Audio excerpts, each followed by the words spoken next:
My name is Stacey, 32 years old. When the phone rang that morning, I almost didn't answer. The screen flashed Aunt Linda. She wasn't one to call unless something weighed heavily on her heart. I hesitated, thumb hovering above the green icon, then picked up. "Stacey, honey," she said softly, her voice tremoring like a candle guttering in the wind. "I need to tell you something. I had a dream last night about your parents. I don't know why, but it felt real, almost like a warning. Please promise me you'll think about making peace with them." I sat in silence, staring at the blinds where sunlight slipped through in broken stripes. Aunt Linda knew everything. How my family cut me out 10 years ago. How silence had grown like ivy between us. Of all people, she should have known better than to ask. "Aunt Linda, I don't think—" "Please," she interrupted, almost desperate. "Mother's Day is coming. Maybe try once more. For me, Stacey. Just once." Her words lodged in me like a splinter. Aunt Linda was the only family member who had never turned her back. If it mattered that much to her, maybe I could try. But to explain why those words hit me so hard, I need to go back 10 years, to the night my world cracked open. I was 22 then, freshly graduated with a degree in investment management, proud of my first job at a small firm. My apartment was tiny, the kind where you could hear every neighbor sneeze, but it was mine. Then came the funeral. My grandmother, my father's mother, the one who used to tuck carnations into my hair when I was little, was gone. The will was read in a hushed office that smelled of stale coffee and wood polish. Grandma had left her house to her 3 sons who sold it and split the proceeds. But the part that mattered most was this. Each of her 6 grandchildren would receive $50,000. Fair, equal, no strings. Marcus, my older brother, received his. Diane, my older sister, received hers. My 3 cousins each received theirs. And me, though I didn't know it yet, mine would become the wedge that tore everything apart. 3 days later, my mother called. "Dinner tonight, Stacey. The whole family will be here." I should have known. The tone in her voice wasn't invitation, it was summons. When I walked into their house, Marcus and Diane were already seated at the long oak table, stiff-backed, faces carved in stone. Mom gestured to the chair opposite them. Dad hovered near the mantel, arms crossed. "Sit down," Mom said, voice even, but eyes glinting. "We need to discuss something important." I slid into the chair, my heart already thumping. "Your sister," Mom continued, "is getting married in 4 months." I turned to Diane, forcing a smile. "Congratulations." Her lips barely twitched. "Thanks, but we have a problem." Mom leaned forward, clasping her hands as though in prayer. "The wedding will be expensive. We think you should give your inheritance to Diane." For a moment, the room blurred. The words didn't land. "What?" "50,000 would make it perfect," Mom explained smoothly. "Your grandmother would want her granddaughter to have the wedding of her dreams." "But that's my money," I said, my voice barely audible. Dad's tone sharpened like a blade. "Don't be selfish. Family helps family." I looked at Marcus. He got 50,000 too. So did our cousins. Why me? Why am I the one who has to give it up? "Because Diane needs it more," Mom snapped, her calm veneer cracking. "You'll be fine. You're single. You don't have obligations. She's starting a family." I felt my chest burn. No. Grandma left that money to me. For my future, not Diane's wedding. Diane's face flushed crimson. She slammed her palm on the table. "You greedy brat. If you don't give me that money, you're not invited to my wedding." My chair scraped back as I stood. "Fine, I won't be blackmailed." That's when Dad exploded. His voice boomed through the house. "Get out! You're selfish, greedy, and you're no longer part of this family." I froze. My legs trembled, but I forced myself to ask, "You're serious?" "Dead serious," Mom hissed. "Don't come back until you've done the right thing." The silence after their words was worse than the shouting. It was final. I walked out of that house with nothing but my coat and a hollow pit in my chest. For weeks I waited for a call, a message, some small crack in the wall they'd built. I sent birthday texts. Nothing. My phone stayed cold. Eventually I stopped trying. Instead, I took the 50,000 and invested it carefully, choosing a medical startup I believed in. 5 years later, that investment grew into 2 million. I kept working, kept building, reinvesting profits into other ventures. 10 years later, I was worth 10 million. And my family knew none of it. They had erased me, and I let them. Which brings me back to Aunt Linda's call. Mother's Day was 2 weeks away. Against every instinct, I decided to try one last time. I bought a bouquet of red carnations, the flowers Grandma always tucked behind my ear. Driving up to my childhood home, I felt my hands sweat against the steering wheel. The house looked exactly the same, paint chipped at the porch rails, wind chimes clattering. I knocked. The door opened.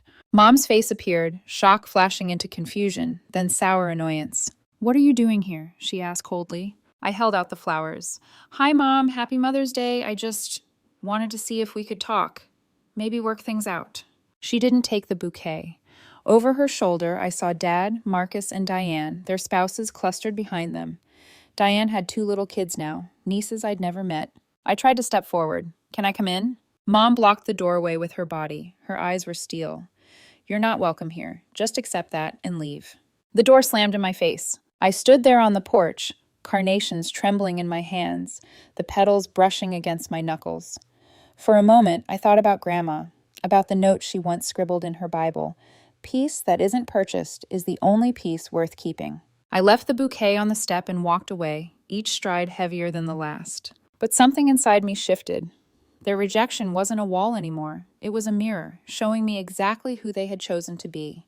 And maybe, finally, I could choose who I would become without them. The day I signed the papers for my first house, I felt something loosen in my chest that had been knotted for years. The realtor slid the keys across the polished oak table with a smile that seemed to carry weight I hadn't realized I'd been waiting to shed. It wasn't a mansion, though the marble counter-rails and the glass doors opening to a backyard with a pool gave it a quiet grandeur. What mattered was that it was mine, paid in full, no landlord, no borrowed permission. For the first time in my life, I wasn't living in someone else's shadow. The move-in day smelled of fresh paint and possibility. I arranged the living room with deliberate care, muted grays, a rug with a geometric pattern, framed prints of cityscapes I'd once dreamed of visiting. But it was the backyard that sealed it for me. Sunlight dripping into turquoise water, a wide deck perfect for laughter, for belonging. I promised myself I'd fill it with people who cared. So when I planned the housewarming party, I was meticulous. Invitations went to my colleagues, my college friends, Aunt Linda, and a few cousins I trusted. I made it clear, no parents, no Marcus, no Diane. The wound from Mother's Day was too fresh to risk reopening. The night of the party, the house came alive. Music throbbed softly through the speakers. Laughter rolled from the patio. The smell of barbecued skewers and fresh rosemary bread filled the air. Candles floated in the pool, bobbing like tiny lanterns. "Stacey, this place is incredible," my cousin Jake said, whistling as he stepped into the living room. "I had no idea you were doing so well." "Thanks," I said, passing him a glass of wine. "It took a lot of work." Sarah, his sister, drifted closer, lowering her voice. "Can I ask you something? Your parents always told us you had problems." She hesitated. "Drinking, gambling. They said that's why you didn't come around anymore." The words struck like a slap. I nearly dropped my glass. "What?" "They've been saying it for years. That you blew through your inheritance, that you cut yourself off out of shame. I didn't believe it, not seeing you here, but..." Her eyes searched mine, a plea for the truth. I forced a laugh, though it came out thin. "Do I look like I have a drinking or gambling problem?" Sarah glanced around the room, the pool outside shimmering, guests in tailored suits, the quiet confidence in my posture. "No, definitely not. So, what really happened?" I hesitated, swallowing the bile rising in my throat. I couldn't unspool the whole ugly inheritance story here, not tonight. "Let's just say we had a disagreement about money," I said finally, "and leave it at that." Her frown lingered, but she nodded. I knew something never added up. I tried to smile, but inside my stomach churned. So that was their cover story, painting me as the failure, the black sheep drowning in vice. 10 years of silence had been built on a lie they'd carefully fed to the rest of the family. I slipped outside to catch my breath. The night air cooled my face, but my hands still trembled. Inside, laughter swelled, glasses clinked, people danced. I let the noise wash over me, steadying my heartbeat. And then, 3 sharp knocks at the door. The room fell quiet, conversations dying mid-sentence. I stepped forward, heels clicking against the floor. When I opened the door, the air thickened. There they were, my mother, father, Marcus, and Diane, standing on my porch like specters dragged into the light. Their faces carried fury, not shame. Mom shoved past me before I could speak.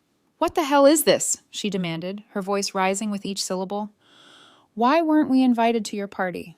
My guess froze, wine glasses halfway to lips. I steadied my voice.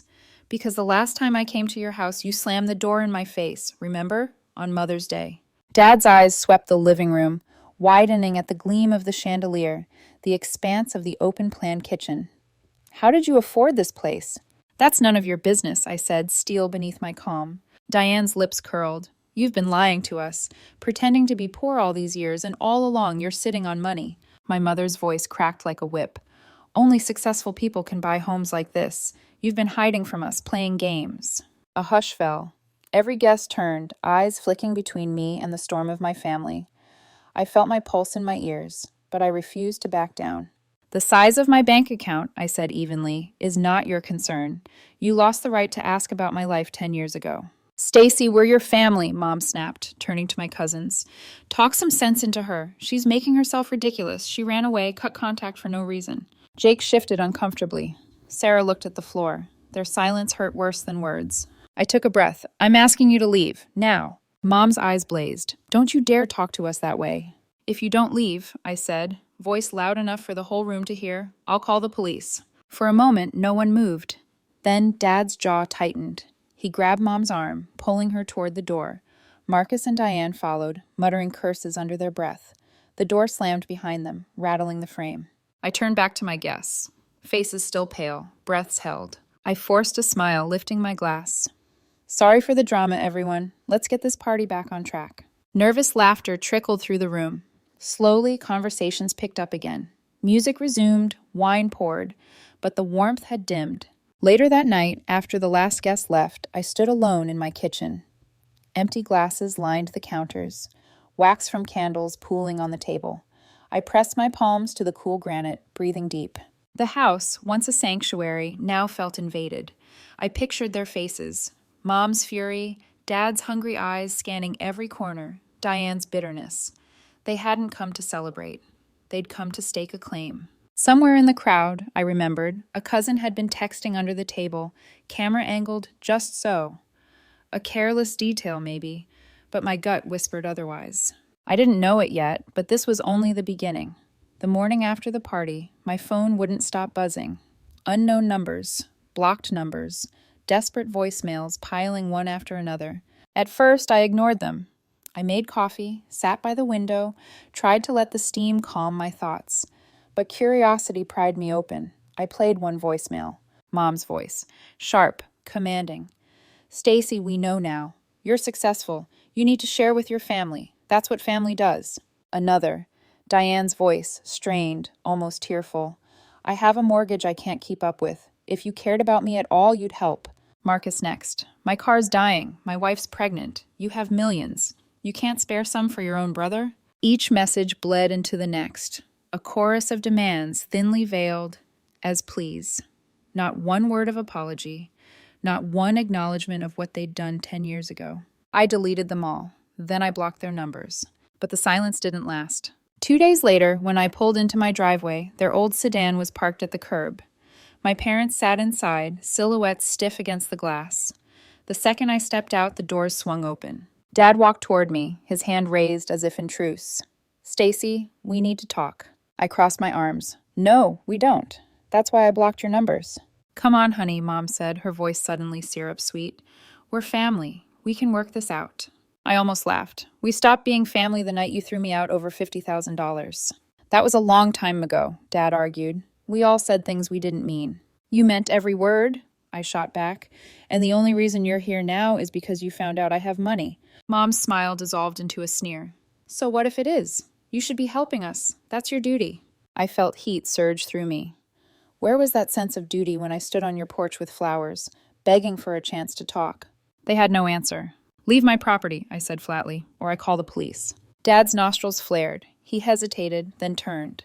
They climbed back into the sedan, tires squealing as they pulled away. But it wasn't over. The next week, it happened again, this time at my office.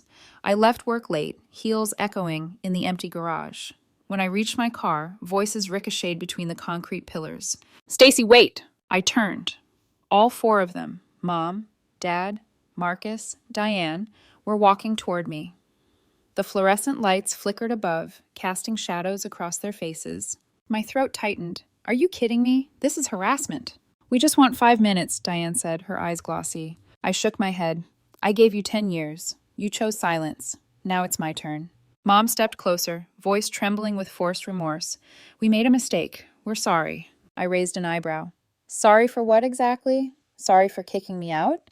For ignoring me? For telling everyone I was an alcoholic and a gambler? Or sorry you found out I'm rich? Their faces faltered. Dad finally spoke. We heard about your investments. You did really well for yourself. I barked a laugh. No thanks to any of you. Marcus held up his hands. Look, I know things got messy, but we're still family. Families forgive each other. Families support each other during hard times. My jaw clenched. Families also show up for important moments. They don't make up lies to cover their cruelty. You people are strangers to me. Diane's voice cracked. Please, Stacey, I'm drowning. If you could just help me pay the mortgage. Just a little. And there it was. The truth under all the pleading. Let me get this straight, I said slowly. You didn't invite me to your wedding because I wouldn't hand over my inheritance. You ignored me for a decade. You told the whole family I was a drunk and a gambler. And now you want me to pay your bills? Her tears brimmed. I was young. I didn't understand. I'm different now. No, I said, shaking my head. You're exactly the same. The only difference is, now you need money. I stepped closer, lowering my voice to a razor's edge. Follow me again, and I file for a restraining order. This ends now. That finally pierced through. They froze, words dying on their lips. I turned, unlocked my car, and drove away, their figures shrinking in the rearview mirror. But the damage had been done. Their intrusion clawed open scars I thought had healed. At night, I lay awake, replaying every word, every look, every betrayal. And then, a week later, the envelope arrived. Plain white, no return address. Slipped under my door like a secret. Inside was a single sheet of paper. Typed, formal. Family reconciliation agreement. It promised peaceful reunification, but the fine print was chilling. A family trust contribution equal to 40% of my assets to be managed collectively by Mom and Dad. Another clause granting Diane supportive oversight of my finances for the good of the family. At the bottom, a blank line for my signature. My hands shook as I read it. This wasn't an olive branch. It was a trap, a leash disguised as forgiveness. That night I called Aunt Linda. They delivered it themselves, she asked, voice sharp. No, no name, no address, just the paper. She exhaled hard. Stacey, they're trying to bait you into something legal. If you sign anything, you could lose everything.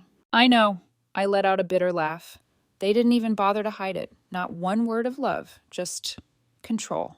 Aunt Linda was quiet a moment, then said softly, if they ever told the truth, really told it, would you want them back?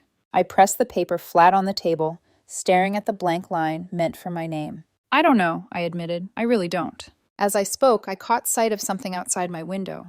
A flicker of light, like a phone screen in the dark. Someone was watching. Life didn't stop because my family tried to claw their way back into it. If anything, their desperation made me double down on the life I was building without them. My career thrived, my portfolio grew, and for the first time in years, my house felt like a home rather than a fortress. And then Alex arrived. We met at a friend's small dinner gathering. Nothing dramatic, just a simple introduction over roasted salmon and cheap wine. He was a software engineer, quiet but observant, the kind of man who listened before he spoke. When he asked about my family, I hesitated, expecting the usual awkwardness. Instead, he just nodded, as though my answer was perfectly normal. Sometimes the people we're born to aren't the people we're meant to keep, he said. It was the first time someone put it that simply. With Alex, the house began to change. The spare bedroom became his home office. He filled the kitchen with little gadgets, espresso machines, and copper pans. He asked before rearranging anything, but he also challenged me. When I tried to brush off my family's harassment with a brittle smile, he didn't let me. You don't have to act like you're okay when you're not, he'd say, pulling me into his arms until the tension leaked out of my shoulders. By summer, my house had become the center of a small but vibrant community. Friends from work, college buddies, Aunt Linda, and cousins who'd never bought into my parents' lies. We hosted barbecues on the deck, the smell of grilled vegetables, and citrus-marinated shrimp mixing with chlorine and sun-warmed air. At night, candles flickered along the pool's edge, while kids chased each other through the sprinklers. I had found family, not by blood, but by choice. Still, the old wound itched. One evening, as the party hummed around us, Jake cornered me near the grill. He held a soda can like a shield. "Stacey, I have to ask you something," he said quietly. "What really happened between you and your parents? Because the drinking and gambling story obviously isn't true." I stared at him, caught between instinct and relief. The lie had lived so long it felt like a living thing, but Jake's eyes were steady, not prying. He just wanted to understand. So I told him. Not every detail, but enough. The inheritance, the demand, the night they threw me out. My voice stayed even, but my hands clenched around the paper plate until it crumpled. Jake's jaw tightened. "They disowned you over that?" "Yep." He shook his head. "That's disgusting." Sarah joined us halfway through, listening with her arms folded. When I finished, she let out a low whistle. "And they've been telling everyone you're an addict to cover their own greed." "It worked," I said bitterly. "You all believed it." "Not all of us," Jake said. "I always wondered why you looked so put together in the few photos Aunt Linda showed us." Sarah touched my arm. "I'm sorry, Stacey. We should have asked you sooner." I shrugged, looking out at the pool where Alex was helping a kid fish a toy from the water. "It's done. I'm better off now." But later, as the guests thinned and I gathered empty cups, Aunt Linda pulled me aside. Her voice was low, almost ashamed. "Stacey, there's something I need to tell you," she said. "When your parents first asked you for the money, it wasn't just about the wedding. They'd already made a deposit for a venue they couldn't afford. Your father co-signed a loan. They were terrified of losing face in the community. They thought if they could guilt you into giving up your inheritance, it would fix everything." I froze. So it was about appearances. It was about more than appearances. It was about fear. But they didn't care how it crushed you. Aunt Linda looked at me with weary eyes. "I tried to mediate back then. Your mother told me she'll cave when she sees what being alone feels like." The words hit harder than I expected. All those years of silence weren't just indifference. They'd been betting on my loneliness to break me. I swallowed hard. "Thank you for telling me." Aunt Linda squeezed my hand. I should have said it sooner. The next morning, scrolling absent-mindedly through social media, I noticed a video clip from the night before. One of my younger cousins, meaning no harm, had posted a cheerful shot of the party, tagging my name and captioning it, "Stacey's place is insane." In the background, just barely visible, was me talking to Jake and Sarah. My voice wasn't audible, but the image of my house, my guests, my life, everything I'd kept private, was now floating online. A cold ripple went through me. My parents would see this. If they hadn't already, they would soon. I set my phone down and went to the window. Outside, the pool glimmered under the morning sun. A child's pair of shoes, tiny, pink, forgotten, sat by the edge where Diane's kids had played during the uninvited visit months ago. I'd kept them by mistake, thinking I'd return them someday. I picked up the shoes, turning them over in my hands. They smelled faintly of chlorine. I wondered if it was possible to separate the adults' sins from the children's futures, or if everything in this family was destined to blur together. Behind me, Alex wrapped his arms around my waist. "You okay?" "I'm fine," I lied. But in my gut, I felt the shift. A storm was coming. The call came on an ordinary Tuesday afternoon. I was in the middle of reviewing quarterly reports when Aunt Linda's name lit up my phone. Her voice shook. "Stacey, your father's had a heart attack. He's in the hospital. Stable for now, but..." The room tilted. I sank into my chair, pen slipping from my hand. Are they saying he'll be okay?" "It wasn't too severe," she said quickly, as though cushioning the blow. "He's being monitored. But he asked for you." My throat tightened. For years I'd told myself he wasn't my father anymore, not after what he'd done. Yet hearing he had asked for me stirred something raw I didn't want to feel. "Are you going to see him?" she asked gently. I pressed my fingers to my temple. "I don't know. Part of me thinks I should. But another part remembers every slammed door, every lie, every time they called me a stranger." "I understand," Aunt Linda said softly. "I just thought you should know." After we hung up, I sat frozen. My pen lay abandoned across the ledger. All I could see was my father's face that night 10 years ago, twisted with rage as he told me I was no longer part of the family. 2 days later, an unknown number called. I almost ignored it, but instinct made me swipe. "Stacey," Mom's voice rasped through the line. I stiffened. "What do you want?" "Your father is in the hospital. You should come. He's still your father." "No," I said flatly. "He stopped being my father when he threw me out over money." He's been asking for you, she insisted. I doubted that. If he truly wanted me there, he could have called himself at any point in the last decade. We made mistakes, she continued, her voice catching. But we're still family. This could be serious. I closed my eyes, hearing Grandma's voice in memory. Peace that isn't purchased is the only peace worth keeping. You made choices, I said. Now you live with them, just like I've had to. Before she could answer, I hung up. That night, unable to sleep, I rummaged through an old box of things Grandma had left me. Photos, recipes, little scraps of her handwriting. Tucked inside a worn cookbook, I found something I'd never noticed before. An envelope, yellowed, sealed with brittle glue. On the front, in Grandma's neat script, were words only she ever used with me. For my little light. My chest tightened as I slid it open. Inside was a short note, written in her careful hand. The gifts I give are meant for you to steward, not to surrender to storms. Use them wisely. Do not trade them for peace that costs your soul. Folded within the paper was a pressed red carnation. I sat there for a long time, the flower fragile against my palm. Grandma had known. She had seen something in the family long before I did. This wasn't just money. It was a test of who I would become. But what about the children? Diane's kids, Marcus's unborn child.